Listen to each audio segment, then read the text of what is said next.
It's time for special Seahawks Super Bowl coverage right here on the NCWLIFE channel. Today's report brought to you by Harvest Valley Pest Control, Doghouse Motorsports, Dragoo Financial, and Latimer Chiropractic. And now, here's our own sports director, Eric Granstrom. While the Seahawks fans are celebrating the fourth trip to the Super Bowl in franchise history, it's important to recognize the architect who built this team. John Schneider was hired by Seattle in 2010 as Pete Carroll was named head coach. Schneider and Carroll combined to completely turn over a roster that had been built by Mike Holmgren. Within 4 years, Seattle was back in the Super Bowl for a second time, winning convincingly over Denver. Following the 2024 season, Schneider and the front office moved away from Geno Smith, DK Metcalf, and offensive coordinator Ryan Grubb, bringing in Clint Kubiak, Cooper Kupp, and Sam Darnold. Schneider says Darnold was everything he was billed to be. Yeah, everything that, Clint had talked about, Kevin Hall, all the guys that, we had done our research with, just the person, the competitor, the way he treats his teammates, the leader. He hasn't flinched. It's kind of like I think we were all more panicked, than what was going on than he was. He was kind of like looking at us like we had three heads. He's like, what's everybody so worried about, Yeah. So he's like, I'll be good. So I haven't seen a lot of quarterbacks not throw a ball and then go out and play like that, and we've been blessed to be around some pretty damn good ones. Following the departure of Pete Carroll in 2023, Schneider hired Mike Macdonald to take over the reins. In 2 short seasons, Macdonald has the Seahawks back in the Super Bowl. Schneider says it was easy to see Macdonald was his man for the job.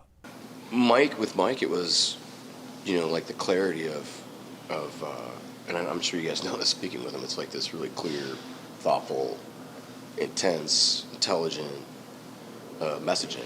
And then it's when you sit down with somebody, it's like, okay, how can I see myself partnering up with this person? And we did it in the same manner like that Pete and I did. It's like, all right, can we sit down and be like simpatico and are we gonna be able to work through our ugly times together? Because there's gonna be a lot of them. And that was what was very clear about Mike, and exceeded expectations. I think that's hard to gauge because you're so into the moment every single day. It's hard. We don't. It's like the man in the arena thing. You step back. We're not able to step back like everybody else is, and it's just you're just constantly going. As Monday dawns in Santa Clara, the Seahawks will be in the Bay Area setting sights on the Patriots and Super Bowl 60. We'll have more on the Seahawks preparations on our next report. The Seattle Kraken finished up a successful homestand with a winning note last night. Shane Wright scored twice as the Kraken downed the visiting Toronto Maple Leafs 5-2. And here comes Eberle up the wing. Across the line. And a backhand. McCann's pass broken up. Now centers. Beniers scores! Domi plays it behind the net. Here is Matthews to the line. Oliver Ekman-Larsson through traffic. Saved by DeCord. Backhand McMahon. Another save DeCord. Out of the pack. Ryan Lindgren. Tied up along the wall. Good job by this group out there for the Leafs trying to pin him back. This third line. One-timer score! Nicholas Robertson off a broken play, and we are tied in Seattle. Hand knocks it down. Loose puck jumped on by Lawrence. And out of the box, here comes Stetcher, cutting in and a shot saved. DeCord. Rebound, another save by Joey DeCord. The stick of Domi. Larson leaves it for Schwartz at the line. Schwartz kicks saves to Larson. Rebound, score! Shane Wright, 2-1 Kraken. And a 2-1 lead for Seattle. Through center. Here comes Goudreau. Plays it off Montour. Score! 3-1 Seattle.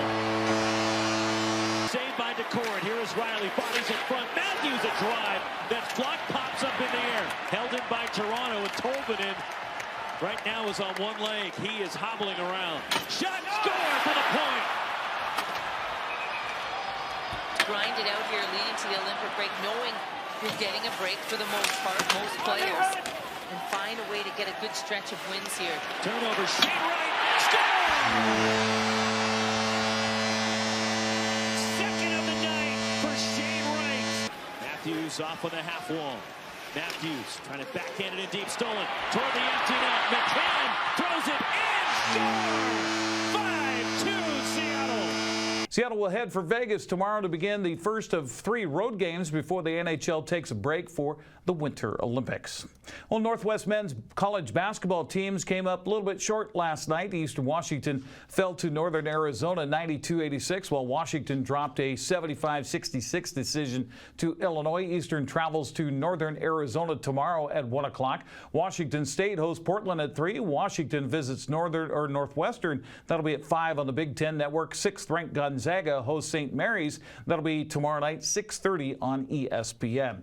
Eastern Washington women were more successful against Northern Arizona, winning 93-87. Santa Clara dumped Washington State 102-71. Gonzaga overcame San Francisco in overtime 74-66. Northern Colorado visits Eastern tomorrow at 2, while Washington State hosts Gonzaga at 7. 25th ranked Washington hosts Illinois Sunday at 3 o'clock. That'll be on FS1. The Wenatchee Wild begin a weekend road trip in Portland tonight. Wild and Winterhawks drop the puck at 7 o'clock tonight. Wenatchee visits Tri-City tomorrow night at 6:05. You can follow the action with Austin Droughty on 560 KPQ. Well, Eastmont was able to sweep Wenatchee in Big 9 wrestling last night at Wenatchee High School. The Wildcat girls emerged victorious 42-18 as they traded pins with the Panthers in the contested bouts. I had the call here on the NCWLIFE channel. Through the first round of activity. Now McNaught going for the cradle and the pin. She got it. How about that? McNaught with a pin 55 seconds into the first round by virtue of the pin for McNaught. Now, speaking of, Dixon trying to roll over her opponent here, looking for tip points and looking for the pin, and she will get it just as the buzzer sounds. So Elena Dixon gets the win by pin. Brian Landers will take the second match, and here's a takedown by West, and she'll go right to the half and looking right for the pin with 1:12 to go. That'll be it. A pin by West at 49 seconds into the first round at the half, and now Jean Andre just needs to pull her head out. She does, and she'll get the reversal, and she'll get near fall points as well, if not a pin. She reverses the half. Gianandrea gets the win. Reversing the half is Vandell. Adjusting, getting her weight back to force that opposite shoulder down, and she does get the pin 65 seconds into the first round. Eastmont boys were able to overcome a couple early forfeits with 5 Wildcats able to record pins. Again, I was Matt Side with a call on the NCWLIFE channel. And how about that? Now it is Jake Schrader, and looking for the pin here. He's got the takedown. He's got the cradle. Will he get the pin? Long way to go. Pin 28 seconds into the match for Jake Schrader over Brian Quintero. He's got the near leg tied up, so that's unless you're about 7 feet long. And now reaching back for the head is Salazar Flores. Finds himself in a pinning position. Looking for the pin, and oh my, he almost had it there. Johnson fighting for his life suddenly. In a turn of events here in round number 2. 45 seconds left of the round. Almost a pin given by the official, John, and he does. 1:24 into round number 2, win by pin. Head drag. Hawkins looking for the advantage, and he gets it. Takedown. And he's got the half Nelson. Look out, going for the pin here with 1.5 left of the round. He reverses the half, looking for the shoulder. Got it. 65 seconds into round number 2, win by pin. But Jones does a good job of breaking that. Now Nygaard gets the near side cradle, looking for a quick pin here for Eastmont to get a big advantage in this match. Jones trying to scissor his legs, trying to break that hold, and he will not. It is a pin 32 seconds into the round. Cross-face defense by Gutzweiler. We'll see if he goes for the whizzer. No, it won't have to. He'll drop down to a knee. And now an arm grab, and look out, here comes Mercado. He's going to get the takedown. He's going to get near fall points. Looking for the pin, doesn't get it. And both, oh, there are, we're going to say a pin. Oh my gosh. 1:08 to go here in round number 2. And it is Mercado with the sudden pin over John Gutzweiler. How about that? Brandt now in trouble. He reverses the half, does Hall with 1:26 to go. Long time here for Brandt to try to stay alive as Riker Hall trying to get a pin here at 190 pounds. He does in the first round. And look out, here comes Flugie again with a pinning move. He's got both arms wrapped up, chest to chest with the weights. The official goes over looking for a crease, and it will be a pin and a win for Luke Flugie. 1:07 into the first round. Alcantara follows. Kiedrowski looking for the first points here of the match. He will get the pin just like that. Alcantara, don't know if he got hurt on that or not, but it was a reversal and a pin.